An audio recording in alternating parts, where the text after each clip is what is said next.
The 17th century brought many attempts in the English colonizing the east coast of North America in hopes to expand their territory, wealth, and power. After colonization, tariffs were set on Englishmen residing in the colonies to supply relief for war expenses, but the colonists sought independence from Britain. The American Revolution set the way for the United States of America to begin being paved with the writing of the Constitution and other important federal documents. After years of seeking unity within the states, an era of widely differing views on slavery split the nation, sending the southern states into secession and an eventual civil war. Regarding the initial English colonization of North America and leading up to the Civil War, actions most importantly proceeded inner motives driven by material aspirations. The initial decisions to venture into the Americas and set the colony of Roanoke and then later the successful Jamestown were completely swamped with the mentality of potential profit and financial ascension. Thomas Harriot, an attendant on one of Sir Walter Raleigh's expedition into Roanoke Island, composed an account of the local Indians and the surrounding regions in his writing of a brief and true report. Harriot writes with intent to appeal to the investors, well-wishers, and friends of the settling and planting of Virginia, as headed in his report. He includes one statement revealing the motives for settling in the region with saying, "My second reason is that you may get a general idea of what the country is and of how you can profit from supporting it, either by settling there and planting it or furthering it in other ways." Harriot's statement directly acknowledges the potential of supporters to profit from the region if they were to support it financially or even coming to settle it themselves. A large reason why the English decided to colonize the New World was because mercantilist competition would be in their favor if they could inhabit a land with more resources and potential products.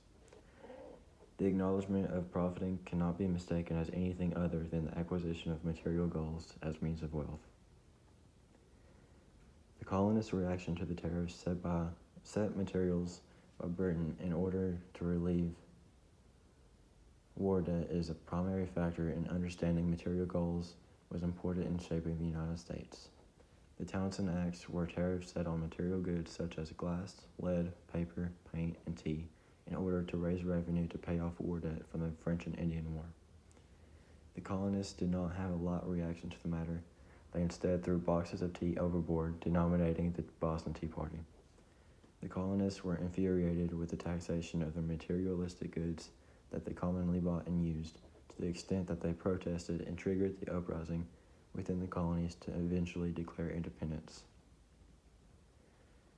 The Louisiana Purchase clearly shows the presence of materialistic desire and the reasoning behind the transaction.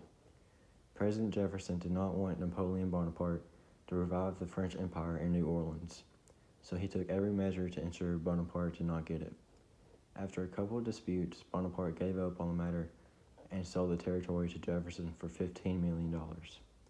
Jefferson was concerned for the purchase because the Constitution did not specifically allot the okay for a territorial purchase, but he ignored it due to the support of the rest of the nation. After this, Jefferson amended his permission to fulfill the purchase. The purchase of the territory was sought to prevent another country from inhabiting a significant portion of the continent. It was driven by land wealth and the desire to hold land from any potential threat. Slavery was primarily seen and ruled as an American owning a slave as property, proving the aspirations for keeping materialistic goals regarding personal property intact.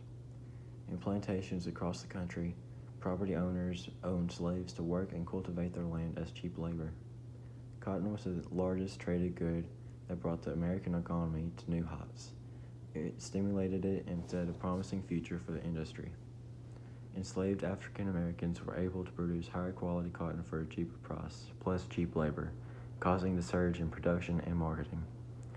Slave owners viewed slavery as nothing more than cheap labor, leading to more profit for their materials.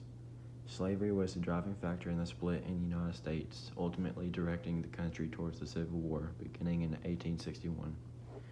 The war between the Union and Confederacy was never specifically listed to be an effect from the issue of slavery, but many events concerning slavery led to the outbreak of the war, implying the root cause as the stance on slavery. As a final observation, material goals paved the way for ideological stances to be formed considering how individuals viewed each issue. Between the initial English colonization of the New World and the outbreak of the Civil War, many tariffs, protests, land acquisitions, definition of property adjustments, and wars made it clearly evident that materialistic motives were more important in the shaping of the United States of America than ideological goals.